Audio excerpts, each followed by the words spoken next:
السلام علیکم۔ سچی اور سبق آموز کہانیوں کو سننے کے لیے ہمارے چینل کو سبسکرائب کر لیں، شکریہ۔ ہزاروں سال پہلے ملک پتال میں ایک بادشاہ حکومت کرتا تھا جس کا نام نعمان تھا۔ نعمان بادشاہ بے حد ظالم اور بے رحم بادشاہ تھا۔ اس کے ظلم کی وجہ سے ملک پتال میں لوگ ہر وقت سہمے ہوئے اور خوف زدہ رہتے، کیونکہ بادشاہ جب بھی چاہتا جسے چاہتا مروا دیتا اور کوئی اسے پوچھنے والا نہ تھا۔ بادشاہ کے 4 بیٹے اور ایک بیٹی تھی۔ بادشاہ کے چاروں بیٹے بھی اپنے باپ کی طرح سنگ دل، ظالم اور بے رحم تھے۔ وہ بھی باپ کے ساتھ مل کر رعایا پر بے حد ظلم کرتے۔ لیکن بادشاہ کی بیٹی جس کا نام شہزادی بانو تھا، بے حد رحم دل اور ہمدرد تھی۔ وہ لوگوں کو انعام و کرام دیتی اور ان کے کام آتی، اس لیے تمام رعایا شہزادی بانو کی تعریف کرتی اور سب یہی چاہتے تھے کہ کسی طرح شہزادی بانو ملک پتال کی ملکہ بن جائے۔ لیکن چونکہ بادشاہ کے 4 بیٹے موجود تھے، اس لیے ظاہر ہے ان کی موجودگی میں شہزادی بانو ملک کی ملکہ نہ بن سکتی تھی۔ لیکن اس کے باوجود رعایا ہر وقت یہی دعا کرتی رہتی کہ کوئی ایسا معجزہ ہو جائے کہ شہزادی ملکہ بن جائے تاکہ رعایا سکھ اور چین سے رہ سکے۔ شہزادی بھی یہی چاہتی کہ وہ ملکہ بن کر رعایا کا کام کرے اور انہیں ظلم سے بچائے۔ لیکن اس کے بھائی اور اس کا باپ سب اس کی بات پر ہنستے تھے، کیونکہ ان سب کو معلوم تھا کہ ان کی موجودگی میں شہزادی کبھی بھی ملکہ نہیں بن سکتی۔ ایک روز شہزادی بانو اپنے محل کے باغ میں سیر کرتی پھر رہی تھی کہ اچانک ایک انسانی آواز سنائی دی۔ شہزادی آواز سن کر بے اختیار چونک پڑی۔ شہزادی صاحبہ، آپ ملکہ بن سکتی ہیں، کوئی کہہ رہا تھا۔ شہزادی نے بغور ادھر ادھر دیکھا، لیکن اسے وہاں نہ کوئی مرد نظر آیا اور نہ عورت۔ چونکہ شہزادی بے حد تنہائی پسند تھی، اس لیے اس کا حکم تھا کہ جب وہ اپنے باغ میں سیر کرنے جائے تو وہاں کوئی غلام یا کنیز نہ آئے۔ یہی وجہ تھی کہ اس وقت وہاں نہ کوئی غلام موجود تھا اور نہ ہی کنیز، لیکن اس کے باوجود انسانی آواز آ رہی تھی۔ شہزادی اس طرف بڑھی جدھر سے آواز آ رہی تھی، پھر اس کی نظریں ایک درخت کی شاخ پر پڑی جس پر ایک خوبصورت مادہ بلبل بیٹھی ہوئی تھی۔ شہزادی حضور، آپ ملکہ بن سکتی ہیں۔ وہی آواز دوبارہ سنائی دی اور اس بار شہزادی نے واضح طور پر محسوس کیا کہ آواز اسی بلبل کی طرف سے آ رہی ہے۔ وہ بے حد حیران ہوئی، تم بلبل انسانی آواز میں بول رہی ہو؟ شہزادی نے بلبل سے مخاطب ہو کر کہا۔ ہاں شہزادی حضور، بلبل نے جواب دیا اور اڑ کر شہزادی کے کندھے پر آ بیٹھی۔ شہزادی نے خوش ہو کر اس کے جسم پر ہاتھ پھیرا تو بلبل اڑ کر اس کے ہاتھ پر بیٹھ گئی۔ شہزادی صاحبہ، مجھے اپنے خاص کمرے میں لے جائیں، میں وہاں پہنچ کر آپ کو تفصیل سے بتاؤں گی، بلبل نے کہا تو شہزادی اسے لے کر باغ سے سیدھی اپنے کمرے میں پہنچ گئی اور بلبل شہزادی کی کرسی کے سامنے دوسری کرسی کی پشت پر بیٹھ گئی۔ ہاں، اب بتاؤ تم کون ہو اور تم کیسے انسانی آواز میں بول رہی ہو؟ کیا تم انسان ہو یا کوئی اور مخلوق ہو؟ شہزادی نے کہا، شہزادی حضور، میں دراصل انسان ہی ہوں۔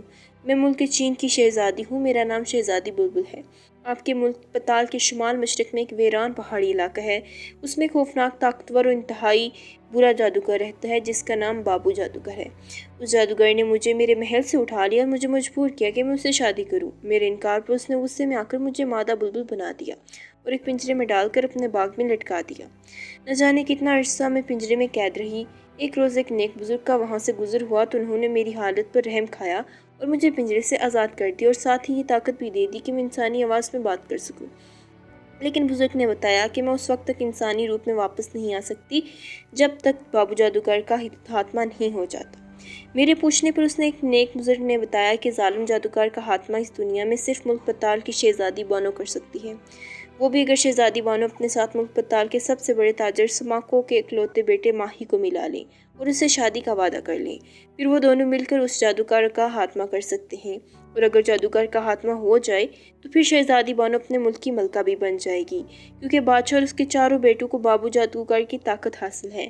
بابو جادوگر کے ہلاک ہوتے ہی ان کی طاقت ختم ہو جائے گی اور ملک کے پتال کی رعایا اور فوج ان کے خلاف بغاوت کر کے ان کا خاتمہ کر دے گی، اور پھر شہزادی بانو کو ملکہ بنا دیا جائے گا۔ چنانچہ میں وہاں سے اڑ کر یہاں باغ میں آ گئی ہوں اور اب میں نے آپ کو ساری بات بتا دی ہے۔ آپ اس بابو جادوگر کا خاتمہ ضرور کریں تاکہ ایک تو میں اپنے اصل روپ میں واپس آ سکوں اور دوسرا آپ ملکہ بن کر اس ملک کی رعایا کو سکھ چین دے سکیں۔ بلبل نے تفصیل بتاتے ہوئے کہا۔ کیا واقعہ میں ملکہ بن جاؤں گی؟ شہزادی نے حیران ہوتے ہوئے کہا۔ ہاں شہزادی حضور، اگر آپ ہمت کریں تو آپ ملکہ بن سکتی ہیں، بلبل نے جواب دیتے ہوئے کہا، لیکن اس کے لیے مجھے ماہی سے شادی کرنی ہوگی اور میں تو ماہی کو جانتی ہی نہیں کہ وہ کیسا نوجوان ہے۔ شہزادی نے کہا، آپ ماہی کو یہاں بلا لیں اور اس سے ملاقات کر لیں، مجھے یقین ہے کہ ماہی ضرور خوبصورت اور اچھا نوجوان ہوگا۔